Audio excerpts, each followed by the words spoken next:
मम्मा, क्या इस बार आप मुझे नई कार लेकर देंगी ना? और हाँ, मुझे एक नया बैग भी लेना है। और हाँ मम्मा, मैं भी आपसे कब से कह रही हूँ मुझे भी डॉल लेकर दे। अगर इस बार आपने मेरे जन्मदिन पर मुझे डॉल ना लेकर दी तो मैं आपसे बात नहीं करूँगी। मामा चिड़िया चुपचाप बैठी अपने बच्चों की बातें सुन रही थी। वो अपने बच्चों से कैसे कहती कि वो तो बहुत गरीब है। गुड़िया और कुकू, अभी तो मैं किसी काम से बाहर जा रही हूँ। जब मेरे पास पैसे होंगे तो मैं आप दोनों को सब कुछ लेकर दूंगी। फिर मामा चिड़िया अपने घर से बाहर निकलती है। वो अपने बच्चों की ख्वाहिशें सुनकर बहुत दुखी थी। वो रोती हुई जा रही थी। फिर वो दूर जाकर एक घने पेड़ के नीचे बैठ जाती है और फूट फूट कर रोने लगती है। मैं कितनी बेबस माँ हूँ जो अपने बच्चों की एक भी इच्छा पूरी नहीं कर पा रही। मैं तो अपने बच्चों के सामने रो भी नहीं सकती। मैं क्या करूँ? मैं बहुत मजबूर हूँ। मामा चिड़िया बैठी ऐसे रो रही थी कि उसे एक आवाज सुनाई देती है। चिड़िया, चुप कर जाओ, चुप कर जाओ, मैं हूं ना। मैं तुम्हारी मदद करूंगा।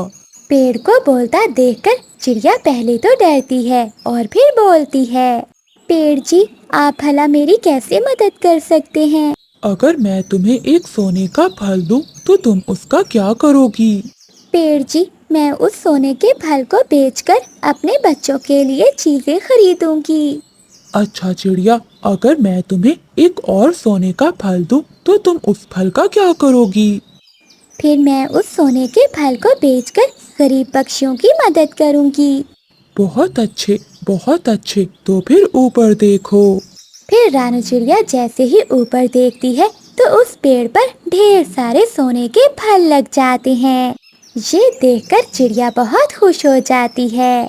चिड़िया, तुम दो फल तोड़ लो और एक से अपने बच्चों की चीजें ले लेना और एक सोने के फल से गरीबों की मदद करना। आपका बहुत बहुत धन्यवाद पेड़ जी, आपने तो मेरी सारी मुश्किलें दूर कर दी। फिर रानू चिड़िया दो सोने के फल तोड़ लेती है और वो सीधा मिठू सुनार के पास जाती है और उन्हें वो सोने के फल बेच देती है। फिर रानू चिड़िया अपने बेटे के लिए रिमोट कार और बैट लेती है और गुड़िया के लिए डॉल। ये सब लेने के बाद भी चिड़िया के पास बहुत सारे पैसे बच जाते हैं। ये सब लेकर मम्मा चिड़िया अपने घर चली जाती है। मम्मा, ये सब कैसे हुआ? मुझे तो कोई सपना लग रहा है। कुकू बेटा, ये ऊपर वाले ने हमारी मदद की है। और गुड़िया बेटी, आपको डॉल कैसी लगी? मम्मा, ऐसी ही डॉल तो मैं कब से आपसे मांग रही थी। ये बहुत अच्छी है। फिर उस दिन के बाद से रानू चिड़िया गरीब पक्षियों की मदद करना शुरू करती है।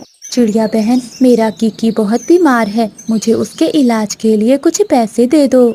ये ले लूसी बहन, ये पैसे मेरे नहीं बल्कि आप सबके हैं। उस जादुई पेड़ ने मुझे जो दिया मेरे लिए वो कभी भी खत्म नहीं हो सकता।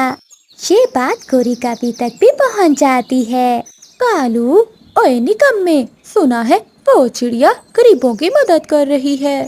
गौरी, उसे जादुई पेड़ ने दो सोने के फल दिए हैं, इसलिए वो चिड़िया अब बहुत अमीर हो गई है। कालू जी, तो क्या अब हम गरीब ही रहेंगे?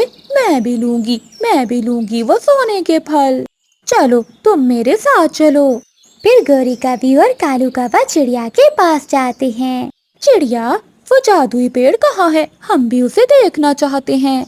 वो कितना अच्छा पेड़ है जिसे गरीब पक्षियों का कितना ख्याल है। कव्वो, वो चमत्कारी पेड़ पुराने कुएं के पास है। मैं वहाँ बैठी रो रही थी कि उस जादुई पेड़ ने मेरी मदद की। अगर आपको कुछ जरूरत है तो कुछ पैसे मैं आपको दे सकती हूँ। नहीं नहीं चिड़िया, हमें कोई जरूरत नहीं, चल कालू चल। फिर गौरी कवि कालू कौवे को साथ लेकर घने जंगल की ओर पुराने कुएं के पास चली जाती है। वो दोनों लालची कौवा और कवि बड़े पेड़ के पास पहुंच जाते हैं। मैं बहुत गरीब हूँ, मेरे पास सोने का हार भी नहीं है, ना ही झुमके। मेरा पति कालू जी भी बहुत गरीब है। अगर किसी ने मेरी मदद ना की तो मैं आत्महत्या कर लूंगा, मैं मर जाऊंगा। ये सब सुनकर वो चमत्कारी पेड़ बोलता है। कव्वो चुप कर जाओ, अगर मैं आपको एक सोने का फल दूं तो तुम क्या करोगे? मैं उन पैसों से अपने लिए एक सोने का हार लूंगी और फिर झुमके। और अगर मैं तुम्हें 2 सोने के फल दूं तो तुम फिर क्या करोगे? फिर तो मजा ही आ जाएगा पेड़ जी। मैं इस जंगल में अपने लिए एक बहुत बड़ा घर बनाऊंगी। भाग जाओ यहाँ से। ऐसा ना हो कि मैं अपने कांटेदार शाखाओं से तुम्हें मार दूं। मैं ऐसे लालची पक्षियों की मदद नहीं करता। पेड़ जी मेरी बात तो सुने। लेकिन वो पेड़ उन्हें वहाँ से भगा देता है। उन्हें कुछ भी नहीं मिलता। वो काफी रोते हुए वहाँ से चले जाते हैं। माँ बाप की सभी खुशियाँ अपनी संतान से ही होती हैं। माँ सारी सारी रात जागकर अपने बच्चों को पालती है।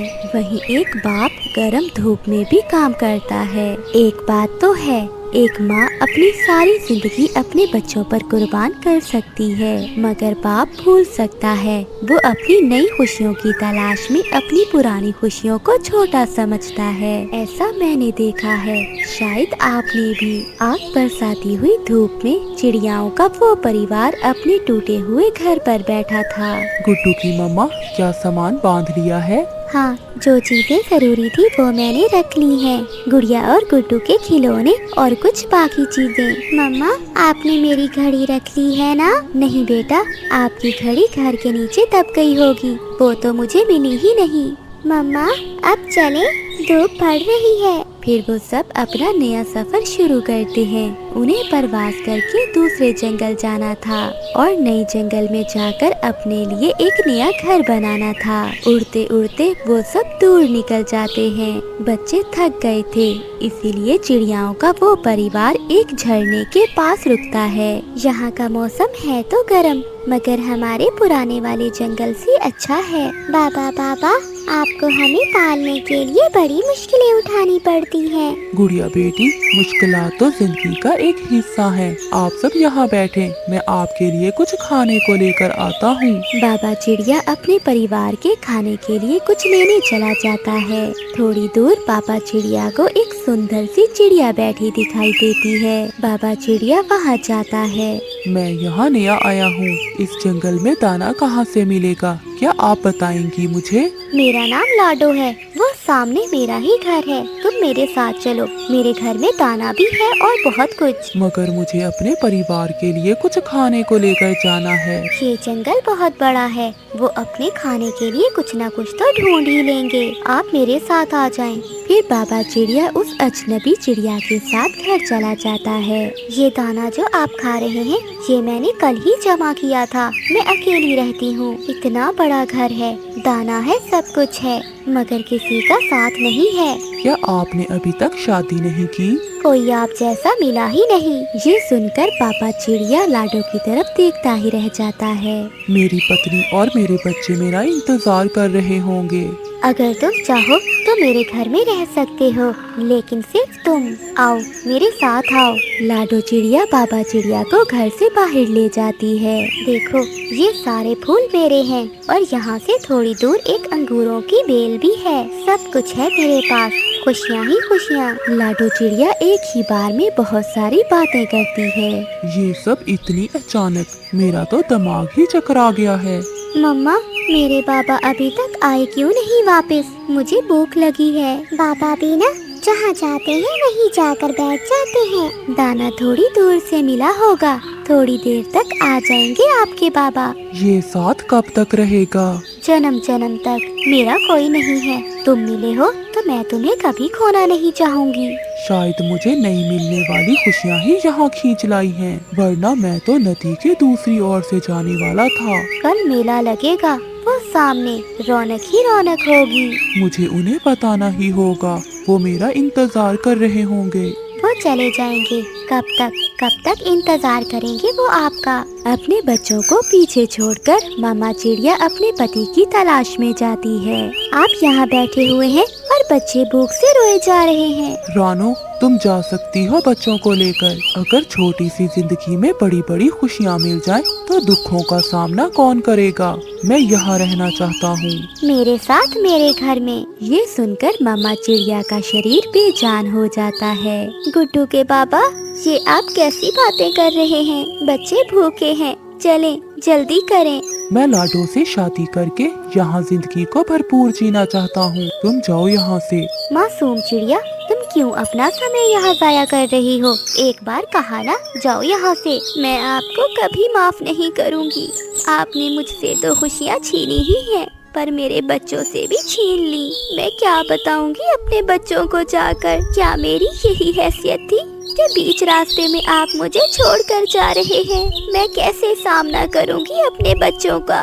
क्या बताऊंगी उन्हें? रोती हुई रानो चिड़िया वहाँ से चली जाती है। तुम भूल जाओ, सब भूल जाओ। ये मत सोचना कि कभी तुम्हारा कोई परिवार भी था। मैं साथ रहूंगी तुम्हारे, हमेशा हमेशा के लिए। मम्मा, पापा कहाँ हैं? गुड़िया, गुड्डू, मम्मा, आप रो क्यों रही हैं? बच्चों, आपके बाबा वो कहीं खो गए हैं। आपके बाबा रास्ता भूल गए हैं। शायद वो दोबारा अब हमें कहीं ना मिले। ये सुनकर बच्चे भी रोने लग जाते हैं। मम्मा, मैं जाता हूँ। मैं रास्ता नहीं भूलूंगा। मैं अपने बाबा को ढूंढ कर ले आऊँगा। मम्मा, पर बाबा तो बड़े हैं, क्या बड़े भी रास्ता भूल सकते हैं? हाँ बेटी, जब छोटे रास्ता भूल जाए तो उन्हें ढूंढ लिया जाता है, मगर जब बड़े खुद से रास्ता भूल जाए तो उन्हें वापस बुलाना बहुत मुश्किल हो जाता है। गुड़िया बहुत बुद्धिमान थी। वो अपनी माँ की तरह बहुत अक्लमंद थी। हाँ माँ, मगर छोड़कर जाने वालों का इंतजार करना और धूप में जलने से बेहतर है कि हम शाम होने से पहले पहले अपना कोई सुरक्षित जगह ढूंढ लें। आप चले माँ। हाँ गुड़िया बेटा। माँ चिड़िया अपने बच्चों को लेकर वहाँ से उड़ जाती है, क्योंकि मामा चिड़िया की सारी जिंदगी तो अपने बच्चों से थी। और फिर वो सारे सागर वाले जंगल में पहुँच जाते हैं। फिर मामा चिड़िया अपना सामान एक जगह रखते हुए घर बनाने में इतनी मसरूफ हो जाती है कि जैसे कुछ हुआ ही नहीं। गुड़िया बेटी, वो बड़ी लकड़ी देना मुझे। और कुक्कू बेटा, आप मुझे कुछ पत्ते तोड़ कर दें। मैं लाया मम्मा। मैं घर बना लूं, फिर अपने बच्चों को दाना ला कर दूंगी। मैं सब कर लूंगी। मैं अपने बच्चों को कभी दुखी नहीं होने दूंगी। मैं मुकाबला करूंगी सबका। मुझे किसी की जरूरत नहीं, ना ही मेरा कोई था। मेरे बच्चे ही बस मेरे हैं। मामा चिड़िया तेजी से काम कर रही थी, रोई जा रही थी और बोले जा रही थी, और बच्चे हैरानी से अपनी मम्मा को देखे जा रहे थे। प्यारे दोस्तों, इस कहानी को लाइक, चैनल को सब्सक्राइब और अपने दोस्तों के साथ शेयर करना मत भूलिएगा। आपका धन्यवाद। आज मेरा अंडा फूटेगा, बेटा मेरा निकलेगा।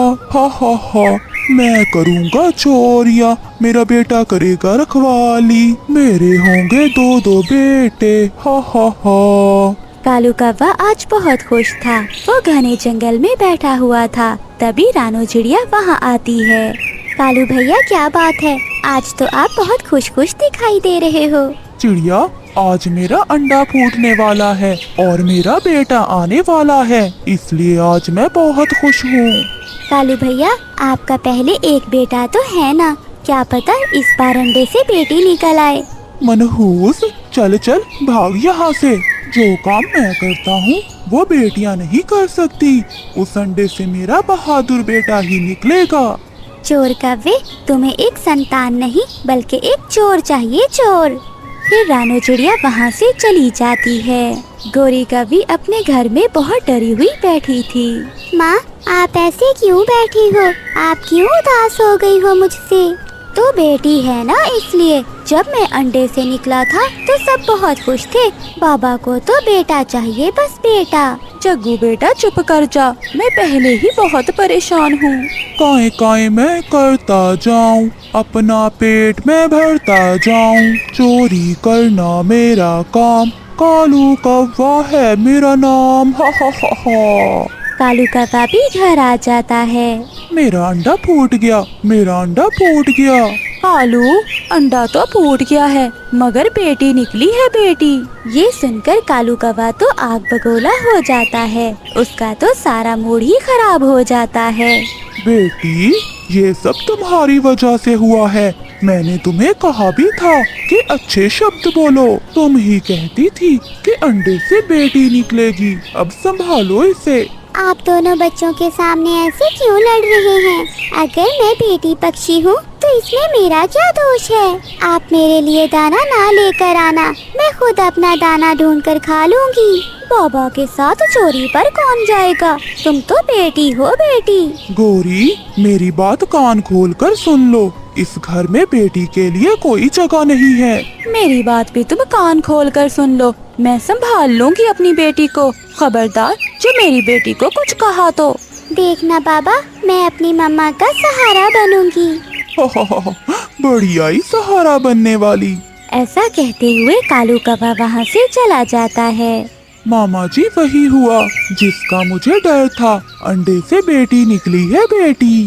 कालू, तुम फिक्र ना करो, मेरे पास इसका एक उपाय है। फिर कालू का मामा उसे एक काले रंग का फूल देता है। ये काला फूल उसे खिला देना, किसी को खबर भी नहीं होगी और काम भी हो जाएगा।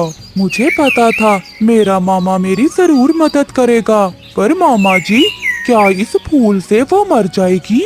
हाँ कालू, एक फूल की पत्ती से ही उसका दम घुटने लगेगा और तुम्हारा काम हो जाएगा। जग्गू, ये लो, ये मीठे मीठे फल खाओ, फिर काम पर भी जाना है। देखो देखो, तुम खाओ सूखा दाना और मेरे पिताजी लेकर आए हैं मेरे लिए मीठा फल। मुझे नहीं खाना ये मीठा फल, तुम खाओ। नाराज ना हो, ना, मुझसे नाराज ना होना। मैंने सोच लिया है कि अब से मैं तुम्हें बुरा भला नहीं कहूँगा। क्या सच बाबा? हाँ मेरी प्यारी बेटी। गौरी, रात को मुझे जगा देना। गौरी कवि जाग रही थी। जैसे ही रात के 12 बजते हैं तो गौरी कवि कालू को आवाज देती है। कालू, उठो, धंधे का टाइम हो गया है। कालू कौवा तुरंत ही उठकर बैठ जाता है। उठो जग्गू, चले। फिर कालू कौवा और जग्गू चोरी करने के लिए निकल जाते हैं। वो बुलबुल के घोंसले के पास जाते हैं। जग्गू वहाँ बैठा रखवाली करता है और कालू कौवा बुलबुल का सारा दाना चुरा लेता है। वो दोनों चोरी करके घर लौट जाते हैं। अगली सुबह भी हो जाती है। मुन्नी बेटी, देख मैं तेरे लिए क्या लाया हूँ। कालू कौवा वो फूल निकाल कर मुन्नी को देता है। देख मुन्नी, ये बहुत रसीला फूल है, मैं तेरे लिए लेकर आया हूँ। बाबा, मुझे भी खाना है ये फूल। नहीं जग्गू, मैं तेरे लिए और मीठा फल लेकर आऊँगा। ये तो मेरी मुन्नी का है। तभी दरवाजे पर दस्तक होती है। कालू कौवा बाहर जाता है। कालू भैया, मैं आपके लिए मिठाई लाई थी, मेरे अंडे से बेटी हुई है। ये फूल मैं खाऊंगा। नहीं, ये फूल बाबा मेरे लिए लेकर आए हैं। फिर जग्गू कौवा जल्दी से वो फूल खा लेता है और वहीं मर जाता है। बाबा, बाबा जल्दी आए, देखें भैया को क्या हो गया है। कालू कौवा जल्दी से घर आता है। क्या हुआ मेरे बेटे को? बाबा, भैया ने वो स्वादिष्ट फूल खा लिया है। मैं लुट गया, मैं बर्बाद हो गया। मेरा जग्गू मर गया, मैं अकेला रह गया। कालू कौवे को अपनी गलती पर पछतावा हो रहा था, मगर अब क्या हो सकता था, जग्गू कौवा लौटकर नहीं आने वाला था। प्यारे दोस्तों, इस कहानी को लाइक, चैनल को सब्सक्राइब और अपने दोस्तों के साथ शेयर करना मत भूलिएगा। आपका धन्यवाद। कभी मीठे फल तो कभी चावल का दाना और कभी कोई चीज। कालू कौवा तो हर समय कुछ न कुछ खाता रहता था। वो एक नंबर का पेटू था, खाने के सिवा उसे कोई काम ना था। थक गया हूँ, अब तो थोड़ा आराम करना होगा। ऐसा सोचकर कालू कौवा एक पेड़ की शाख पर बैठ जाता है। उसी पेड़ पर तोता भी बैठा हुआ था। कालू कौवे, थोड़ा कम खा लिया करो, पेट देखा है अपना, इतने बड़े तुम खुद नहीं हो जितना बड़ा तुम्हारा पेट होता जा रहा है। इस दुनिया में खाने ही तो आया हूँ, काम वाम मुझसे होता नहीं है। कालू कौवे ने इतना कहा ही था कि जिस शाख पर वो बैठा था वो कालू कौवे के बोझ से नीचे गिर जाती है और कालू कौवा धड़ाम से नीचे गिरता है। मर गया, तोते मुझे उठाओ। ये देखकर तोता भी हंसने लग जाता है। अभी तो शाख टूटी है, कल तुम्हारा घोंसला भी तुम्हारे वजन से टूट सकता है। अगर ऐसे ही रहा एक दिन तुम उड़ भी नहीं सकोगे। फिर मिट्टू तोता कालू कौवे को उठाता है। रात हो गई थी। गोरी कौवी भी अपने घोंसले में सो गई थी। जब कालू कौवा भी आकर उस घोंसले में बैठ जाता है। कालू कौवे के बैठने ही घोंसला नीचे गिरने लगता है। कालू, खुद भी गिरोगे और मुझे भी गिराओगे। ये घोंसला पक्षियों के लिए है, ना कि तुम जैसी मोटी भैंस के लिए। जो भी हो, मैं तो ऐसे ही खाऊंगा। अब तुम भी दूसरे पक्षियों की तरह मुझे बातें सुनाने लग गई हो। दिन गुजरते गए मगर कालू कौवा रोज ऐसे ही खाता रहा, जिसकी वजह से कालू कौवे का वजन आहिस्ता आहिस्ता बढ़ने लगता है। आज तो कालू कौवे से मुश्किल से उड़ा जा रहा था। वो कभी ऊपर जाता तो कभी नीचे आ जाता। वो पूरी ताकत लगाकर ऊपर जाता है मगर कालू के पंख अब उसका वजन बर्दाश्त नहीं कर पा रहे थे और कालू कौवा जमीन पर आकर गिरता है। ये मुझसे उड़ा क्यों नहीं जा रहा? ऐसा क्यों हो रहा है मेरे साथ? वो वहीं जमीन पर बैठकर कुछ गिरे हुए दाने खाने लगता है। जब शाम तक कालू कौवा घर नहीं जाता तो गोरी कौवी को अपने पति की चिंता सताने लगती है और वो उसे ढूंढने निकलती है। कालू, मैं घोंसले में परेशान हूँ और तुम यहाँ बैठे दाना खाई जा रहे हो।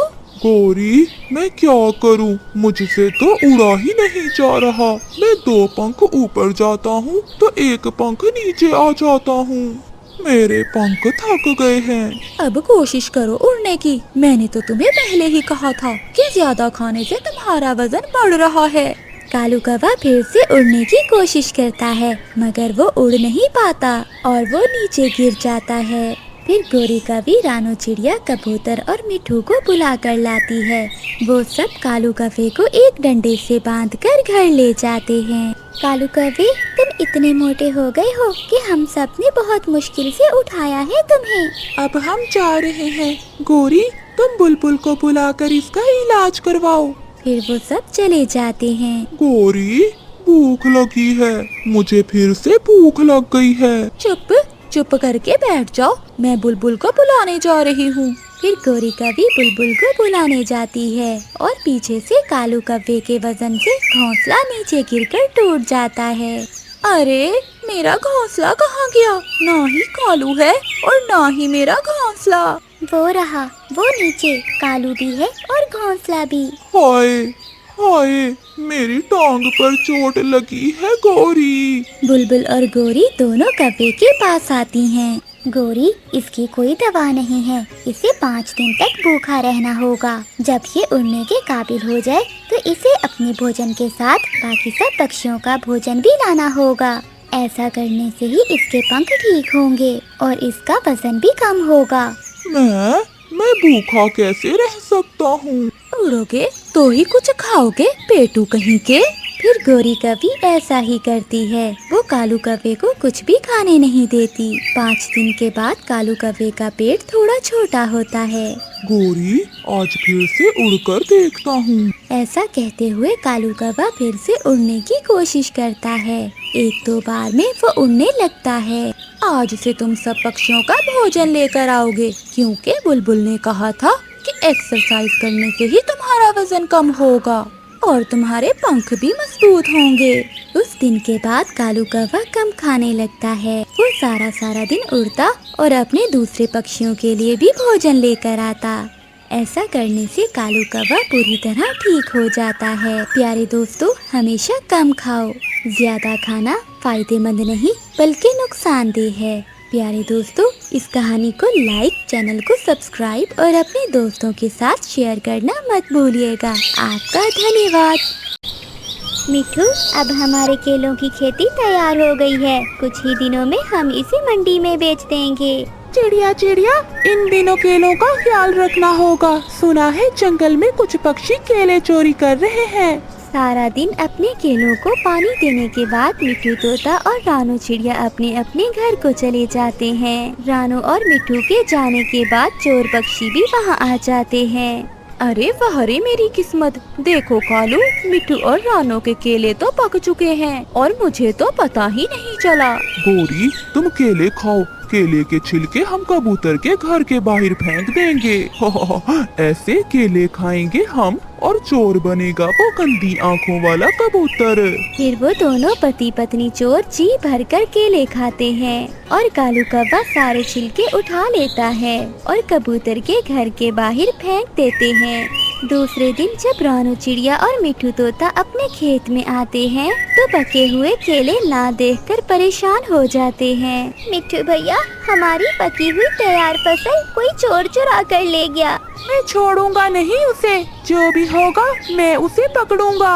रानू चिड़िया और मिट्ठू तोता दोनों कफों के पास जाते हैं। गोरी बहन, हमारे केलों की फसल से किसी चोर ने केले चुरा लिए हैं। क्या ये काम आप दोनों का तो नहीं है? चिड़िया, ना ना, हमने तो कई महीनों से चोरियां करना छोड़ दी हैं। तुम ऐसा करो, सभी पक्षियों के घर जाकर देखो, जिसने केले खाए होंगे छिलके भी उसी के घर के सामने पड़े होंगे। चिड़िया को कफे की बात पसंद आती है। फिर वो दोनों बुलबुल के घर जाते हैं, मगर वहाँ केले के छिलके नहीं थे।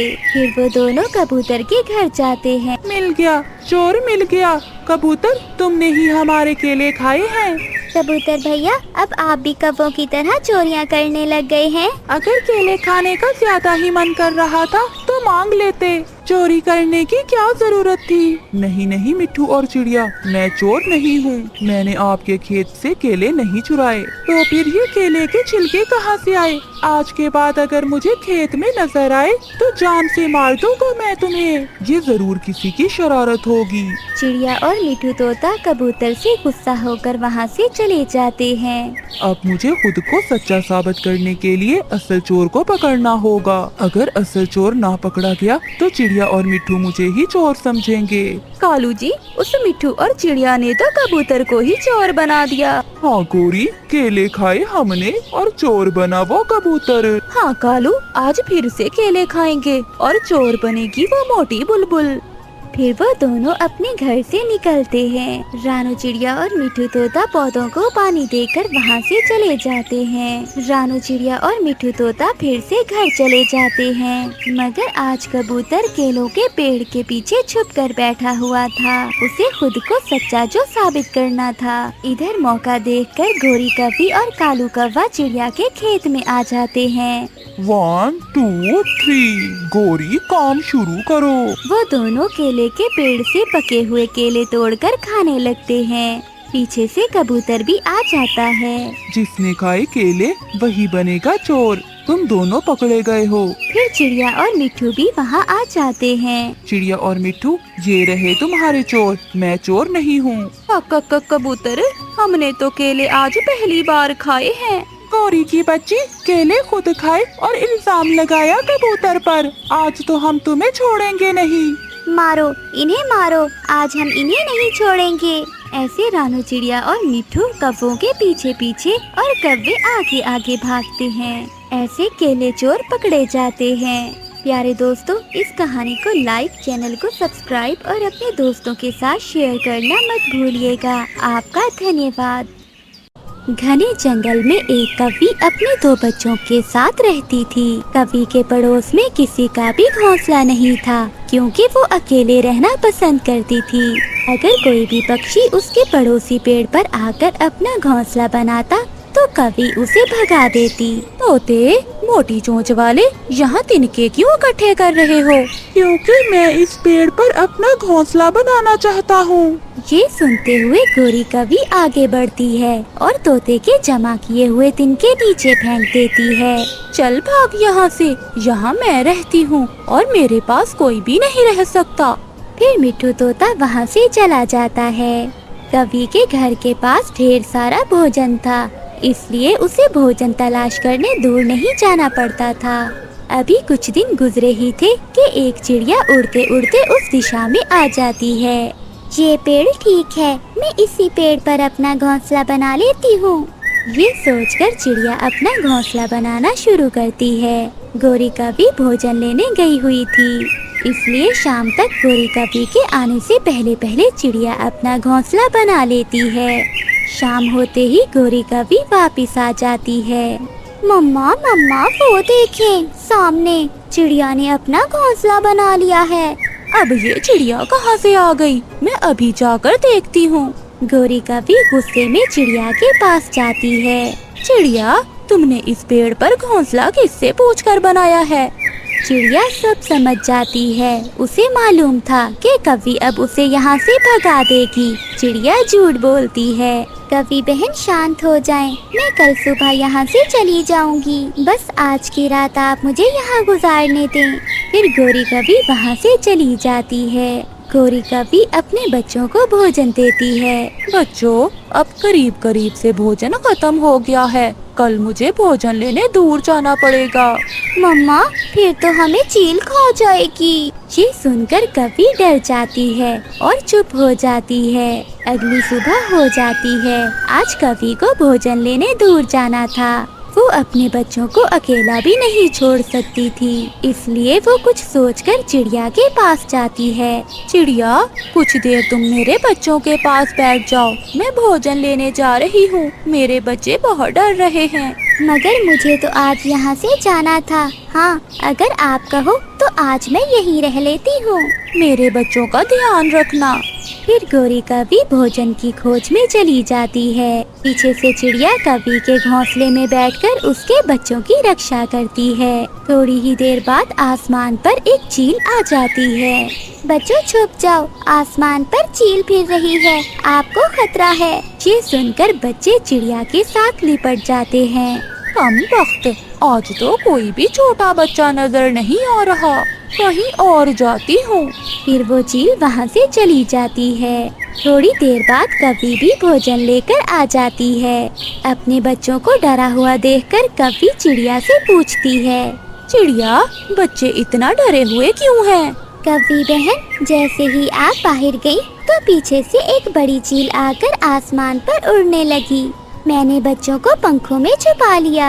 हाँ मम्मा, वो चील बहुत बड़ी थी। गोरी कभी बहुत खुश होती है क्योंकि चिड़िया ने आज उसके बच्चों को बचा लिया था। कभी बहन, अकेले जीना बहुत मुश्किल है। हमें एक दूसरे की जरूरत पड़ती रहती है। हाँ चिड़िया, अब हम हमेशा मिलजुल कर रहेंगे और हमेशा एक दूसरे की मदद करेंगे। और फिर शाम को रानू चिड़िया मकई का एक भुट्टा लाती है और अपने घोंसले में बच्चों की दावत करती है। छोटे बच्चे मकई खाकर बहुत खुश होते हैं। मम्मा, चिड़िया आंटी का भोजन बहुत स्वादिष्ट है। कल मैं छोटे बच्चों को मीठा फल भी ला कर दूंगी। गोरी बहन, आज रात बच्चों को मेरे पास छोड़ जाएं। मैं इन्हें कहानी भी सुनाऊंगी। चिड़िया, तुम सच में बहुत अच्छी हो। तुम्हारे आने से हमारी खुशियाँ और भी ज्यादा बढ़ गई हैं। और फिर वो सब मिलकर खुशी से रहने लगती हैं। इस कहानी से हमें ये सीख मिलती है कि हमें हमेशा एक दूसरे के साथ मिलजुल कर रहना चाहिए और मुसीबत में एक दूसरे के काम आना चाहिए। प्यारे दोस्तों, इस कहानी को लाइक, चैनल को सब्सक्राइब और अपने दोस्तों के साथ शेयर करना मत भूलिएगा। आपका धन्यवाद। जो अमरूद मैं सुबह लाया था वो कहाँ है? वो तो मेरी मुन्नी ने खा लिया है। क्या मुन्नी ने खा लिया है? वो अमरूद तो मैं अपने बेटे जग्गू के लिए लाया था। बाबा, मुन्नी ने पहले दाना भी खाया था और फिर अमरूद भी खा लिया। भैया झूठ क्यों बोल रहे हो? मैंने दाना नहीं खाया, दाना तो आप ही खा गए थे। सुन लो गौरी, मैं फल अपने बेटे के लिए लाता हूँ और तुम इस मुन्नी की बच्ची को दाना ही दिया करो। मेरा बेटा फल खाकर जल्दी जल्दी बड़ा होगा और मेरे साथ चोरियाँ करवाएगा। फिर कालू कौवा अपने बेटे जग्गू को साथ ले जाता है। खा ले बेटा, खा ले। आज के बाद मैं अपने बेटे को बाहर ही लाकर फल खिलाऊंगा। अगर मैं घर लेकर गया तो वो मुन्नी की बच्ची खा जाएगी। बाबा, क्या सब पक्षी अपनी बेटियों से ऐसा ही करते हैं? क्या करता हूँ मैं? दाना तो लाकर देता हूँ। आज नहीं तो कल उसकी शादी हो जाएगी और वो पराए घर चली जाएगी और तुम तो हमेशा मेरे साथ रहोगे। मुसीबत में तुम ही तो मेरे सहारा बनोगे, इसलिए तो मैं तुम्हें फल खिलाता हूँ। मम्मा भूख लगी है, बाबा अभी तक नहीं आए। बेटी सब्र करो, वो आने ही वाले होंगे। कालू, मुन्नी का दाना कहाँ है? मुन्नी को भूख लगी हुई है। नहीं मिला आज दाना, मैं भी भूखा हूँ। एक आम तो मिला था, वो खा लिया बाबा के बेटे जग्गू ने। जग्गू कौवा मुन्नी की तरफ देखकर मुंह चढ़ाता है। कोई बात नहीं बाबा, अगर आज दाना नहीं मिला तो कल मिल जाएगा। मैं आज पानी पीकर सो जाती हूँ। मुन्नी बेचारी पानी पीकर खाली पेट ही सो जाती है। अगली शाम रानो चिड़िया कालू कौवे के घर जाती है। कव्वे कव्वे भाई दरवाजा खोलो, मैं हूँ रानो चिड़िया। फिर कालू कौवा दरवाजा खोल देता है। कव्वे भैया, मैं जामुन के पेड़ से जामुन खाने जा रही हूँ, क्या आप भी साथ चलोगे? हाँ रानो, आज तो सुबह से भोजन नहीं मिला, मैं भी भूखा हूँ और मेरा जग्गू भी। ऊपर से जग्गू कौवा भी आ जाता है। पिताजी, मैं भी जाऊंगा आपके साथ। फिर कालू कौवा और उसका बेटा रानो चिड़िया सब जामुन के पेड़ से जामुन खाने चले जाते हैं। जामुन काले काले और पके हुए थे। रानो चिड़िया जी भरकर जामुन खाती है। जग्गू कौवा नीचे बैठा जामुन खा रहा था और कालू कौवा ऊपर से जामुन तोड़ तोड़ कर नीचे फेंक रहा था। कव्वे भैया अब चले, मेरा तो पेट भर गया है। नहीं नहीं पिताजी, मुझे अभी भूख लगी हुई है, मैं और जामुन खाऊंगा। चिड़िया तुम जाओ, जब मेरे जग्गू का पेट भरेगा मैं फिर ही जाऊंगा। रानो चिड़िया अपनी भूख मिटाने के बाद वहाँ से अपने घर चली जाती है और कालू कौवा जामुन तोड़ तोड़ कर नीचे फेंकने लगता है। जामुन की डाल बहुत कच्ची होती है। जिस डाल पर कालू कौवा बैठा था वो डाल टूट जाती है। वो डाल नीचे आकर गिरती है और साथ में कालू कौवा भी। कालू कौवा जामुन की बड़ी डाल के नीचे दब जाता है। मैं मर गया, हाय मैं मर गया। जग्गू जग्गू बेटा, मुझे यहाँ से निकालो। बाबा, डाल के साथ जामुन भी हैं, कितने पके हुए हैं। आपने ऐसे जामुन तो नीचे फेंके ही नहीं। रुको रुको, पहले मैं थोड़े जामुन खा लूं, फिर आपको बाहर निकालूंगा। जग्गू कौवा ऐसे कहते हुए टूटी हुई डाल से जामुन खाने लगता है। कालू कौवा डाल के नीचे दर्द से चीखें मार रहा था। मम्मा, अभी तक पिताजी आए नहीं, मैं जाकर देखती हूँ। मम्मा, मैं भी जामुन खा लूंगी। मुन्नी बेटा, ध्यान से जाना, बाहर बहुत रात हो चुकी है। फिर मुन्नी अपने पिता के पीछे जामुन के पेड़ की तरफ जाती है। रात बहुत हो गई थी। मुन्नी मुश्किल से उड़ते हुए जामुन के पेड़ के पास जाती है और शोर मचा देती है। पिताजी पिताजी, ये आपको क्या हो गया? जग्गू भाई शर्म करो, बाबा डाल के नीचे हैं और तुम मजे से जामुन खा रही हो। मुन्नी, तुम भी खा लो, बाबा को बाद में निकाल लेंगे। ये जामुन बहुत मीठे और स्वादिष्ट हैं। बेशरम, मेरे बाबा जी मर जाएंगे। मुन्नी बेटी, इस डाल को हटाने की कोशिश करो। मुन्नी उस डाल को हटाने की कोशिश करती है, मगर वो डाल बहुत बड़ी थी, लेकिन वो उस डाल को हटा नहीं पाती। रुके पिताजी, आप शांत हो जाएं, मैं अभी तोते अंकल को बुला कर लाती हूँ। मुन्नी कभी रात के अंधेरे में भागती है। वो तेजी से उड़ते हुए तोते अंकल के घर जाती है। मुन्नी, तुम इतनी रात में यहाँ, सब ठीक तो है ना? तोते अंकल, जल्दी से आप मेरे साथ चलें। मेरे पिताजी जामुन की पेड़ की डाल के नीचे दब गए हैं और उन्हें निकालने में मेरी मदद करें। मिट्ठू जल्दी से उड़ता है और मुन्नी के साथ जाता है। मिट्ठू तोता अपनी तेज चोंच से डाल को काट देता है। मुन्नी, तुम वहाँ से हटाओ और मैं यहाँ से। मुन्नी और मिट्ठू तोता अपना पूरा जोर लगा देते हैं और वो कालू कौवे को बाहर निकाल लेते हैं। बाबा, जग्गू भैया कहाँ गए? मुझे नहीं मालूम बेटी। कालू कौवा अपनी बेटी को सीने से लगा लेता है। चलो बेटी, घर चलें। जब वो दोनों घर आते हैं तो जग्गू आराम से सोया हुआ था। बाबा बाबा, आप जामुन की डाल से बाहर कैसे निकले? चुप चुप कर जा, मैं भूल में था जो तुमसे इतना प्यार करता रहा और अपनी मुन्नी से नफरत करता रहा। आज के बाद मेरी बेटी ही मेरा सब कुछ है। गोरी कौवी ये सब देखकर बहुत हैरान थी।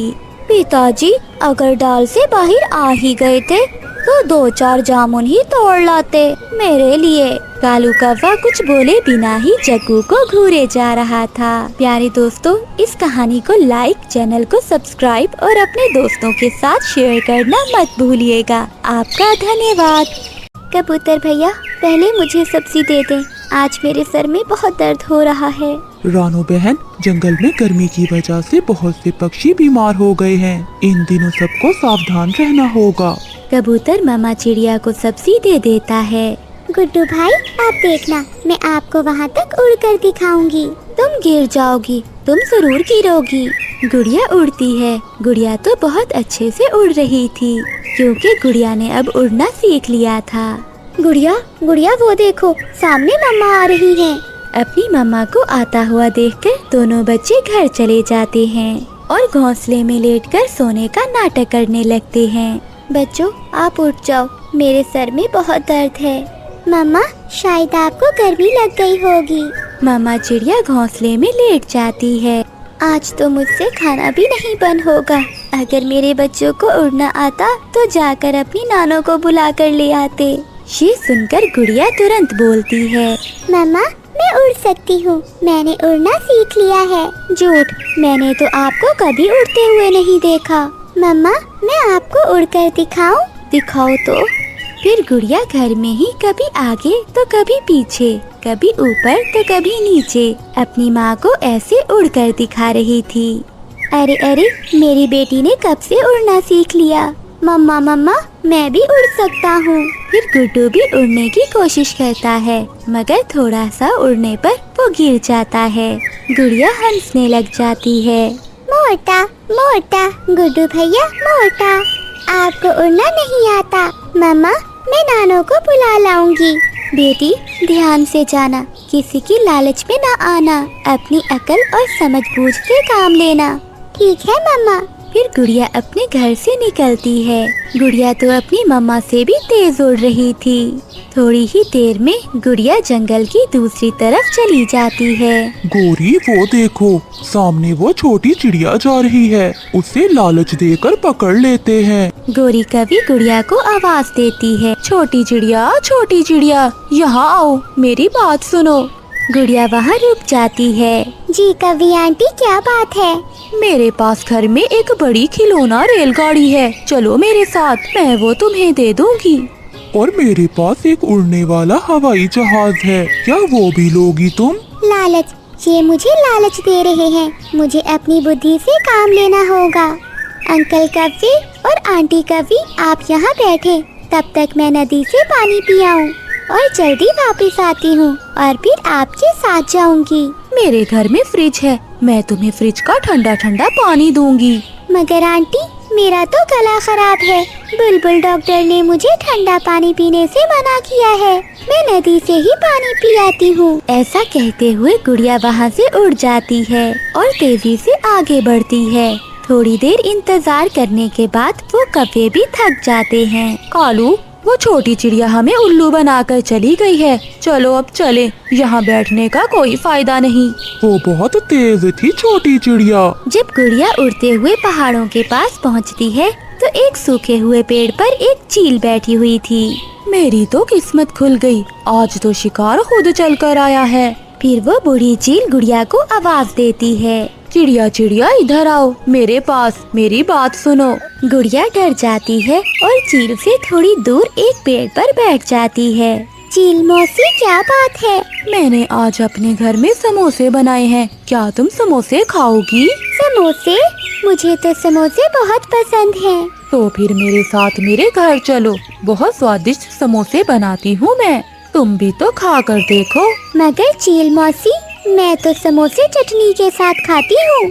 मैंने मिर्ची वाली चटनी भी बना रखी है। मौसी चील, मेरे घर में इमली की खट्टी मीठी चटनी है, मैं भागकर वो लेकर आती हूँ और मैं अपने भैया को भी साथ ले आऊंगी। खट्टी मीठी चटनी के साथ सब मिलकर समोसे खाएंगे। चील ये सुनकर खुश हो जाती है। हाँ, जल्दी जाओ और अपने भाई को जरूर लेकर आना। फिर गुड़िया वहाँ से उड़ती है। गुड़िया अपनी जान बचाकर वहाँ से भाग जाती है। अब उसकी नानों का घर ज्यादा दूर ना था। फिर रानो चिड़िया अपनी नानो के घर पहुंच जाती है। नानो नानो, मैं आ गई। गुड़िया बेटी, अकेली आई हो? आपकी मम्मा कहाँ है? नानो, मैं आपको लेने आई हूँ। मम्मा को गर्मी लग गई है, उनके सर में बहुत दर्द हो रहा है। मम्मा कहती है कि आप आकर हमें खाना बना दें। रुको गुड़िया बेटा, मैं अपना डंडा उठा लूँ। फिर गुड़िया और उसकी नानो एक साथ जाती हैं। जब गुड़िया की नानो और गुड़िया चील के पास से गुजरती हैं, तो डंडा देखकर चील भी चुपचाप बैठी रहती है। ये चिड़िया तो बहुत सियानी निकली, गई थी अपने भाई को लेने, मगर ले आई डंडे वाली नानी को। वो चील तुरंत उड़कर वहाँ से भाग जाती है। चिड़िया और उसकी नानो आगे बढ़ती हैं और वो अपने घर पहुँच जाती हैं। मैंने कर दिया मम्मा, मैंने कर दिया। रानो बेटा, आटा कहाँ है? माँ, सब रसोई में पड़ा है, सब्जी भी और आटा भी। फिर गुड़िया की नानो रसोई में जाकर खाना बनाने लगती है और गुड़िया अपनी मम्मा को रास्ते की सारी कहानी बताती है। मम्मा, वो बूढ़ी चील तो नानो के पास बड़ा डंडा देखकर भाग गई। बहुत अच्छा किया बेटी, जो आप उन बुरे पक्षियों की बातों में नहीं आई। प्यारे दोस्तों, इस कहानी को लाइक, चैनल को सब्सक्राइब और अपने दोस्तों के साथ शेयर करना मत भूलिएगा। आपका धन्यवाद। गोरी कवि सुनार की दुकान पर जाती है। सुनार पक्षी, मुझे एक नकली सोने का हार तो दे दो। ये हार है तो नकली सोने का, मगर कोई इसे पहचान नहीं सकता। ये बिल्कुल असली जैसा है। फिर गोरी कवि सुनार से नकली हार लेकर घर आ जाती है। गोरी, ये हार तुमने कहाँ से लिया? कालू जी, बताओ तो, ये हार कैसा लग रहा है? ये हार सोने का है, ये बहुत सुंदर है। बन गए ना तुम भी उल्लू, कोई पहचान नहीं सकता। ये हार तो नकली सोने का है, मगर किसी को बताना ना, सब चलेंगे मेरा सोने का हार देखकर। फिर दूसरे दिन गोरी कवि सभी पक्षियों को खाने पर बुलाती है। गोरी बहन, खाना बहुत अच्छा था। गोरी, ये दावत किस खुशी में थी? लग रहा है आजकल कालू कौवा कुछ ज्यादा ही कमाने लग गया है। मैंने ये सोने का हार लिया था, ये दिखाना था तुम सबको। देखो देखो, कैसा लग रहा है मेरा ये सोने का हार। बहुत सुंदर लग रहा है। ऐसा हार तो जंगल में किसी पक्षी के पास नहीं है। होगा भी कैसे, ये हार पूरे 1 लाख में बना है। फिर वो सब पक्षी वहाँ से चले जाते हैं। पति जी, कालू कौवे ने अपनी पत्नी को पूरा 1 लाख का हार लेकर दिया है, आप मुझे 1000 वाला ही ले दें। वो हराम की कमाई करते हैं, चोरियां करते हैं। वो लाख लाख के सोने के हार ले सकते हैं। मेरे पास इतने पैसे नहीं हैं कि मैं तुम्हें ऐसा हार लेकर दे सकूं। हरी तोती भी अपने पति से कहती है, मिठू जी, मुझे भी गोरी की तरह का एक हार लेकर दो। मेरे पास इतने पैसे कहाँ हैं? मैं तुम्हें वो हार नहीं लेकर दे सकता। अगर मेरी शादी भी कौवे से हुई होती तो वो मुझे भी 1 लाख का सोने का हार लेकर देता। शर्म करो हरी तोती। क्या शर्म करूं, मुझे भी वो हार लेना है। फिर हरी तोती गुस्से में घर से निकल जाती है। हरी, मैंने अपने पति से कह दिया है कि मुझे भी सोने का हार लेकर दे। हाँ, मैं भी आज इसी बात पर अपने पति से लड़कर आई हूँ। हरी, क्यों ना हम दोनों अपने अपने मैके चले जाएं, और जब तक हमारे पति हमें गोरी जैसा हार नहीं लेकर देते, हम अपने मैके में ही रहेंगे। हाँ सहेली, बात तो तुम्हारी ठीक है, हम ऐसा ही करती हैं। मैं जा रही हूँ अपनी माँ के पास। जब मुझे गोरी जैसा हार लेकर दोगे तभी वापस आऊँगी। अब हार लेकर ही मेरे पास आना, मैं ऐसे नहीं आऊंगी। हरी तोती भी वहाँ से चली जाती है। फिर कबूतर मिट्ठू के पास जाता है। यार मिट्ठू, मेरी पत्नी भी नाराज होकर मायके चली गई है और तुम्हारी पत्नी भी। हाँ, मेरी पत्नी भी गोरी जैसा हार मांग रही है। हाँ, वो हार तो बहुत महंगा है, मगर हमारे पास तो इतने पैसे नहीं हैं। हम कैसे वो हार ले सकते हैं? ऐसे ही कुछ दिन गुजर जाते हैं। मिट्ठू और कबूतर फिर से मिलते हैं। यार कबूतर, मैंने एक उपाय सोचा है। मिट्ठू बताओ, कौन सा उपाय? हम दोनों अपना अपना घर बेच देते हैं और वो हार खरीदकर हम अपनी पत्नियों को दे देते हैं और उन्हें वापस ले आते हैं। हाँ मिट्ठू, बात तो तुम्हारी ठीक है। फिर मिट्ठू और कबूतर एक पक्षी को अपना अपना घर बेच देते हैं और पैसे लेकर सुनार के पास जाते हैं। हमें 2 सोने के हार दे दे, ऐसे हार जो हमारी पत्नियों को पसंद आ जाएं। ये लो हार, ये हार तुम्हारी पत्नियों को बहुत पसंद आएंगे। कबूतर वो हार लेकर अपनी पत्नी को लेने जाता है और मिट्ठू अपनी को। देखो मैं हार ले आया हूँ, अब चलो तुम मेरे साथ। सच पति जी, ये हार तो बहुत सुंदर है, आप बहुत अच्छे हो। फिर कबूतर की पत्नी उसके साथ आ जाती है। मुझे विश्वास था आप मुझे लेने जरूर आएंगे और मेरे लिए हार भी लेकर आएंगे। ये हार तो बहुत सुंदर है मिट्ठू जी।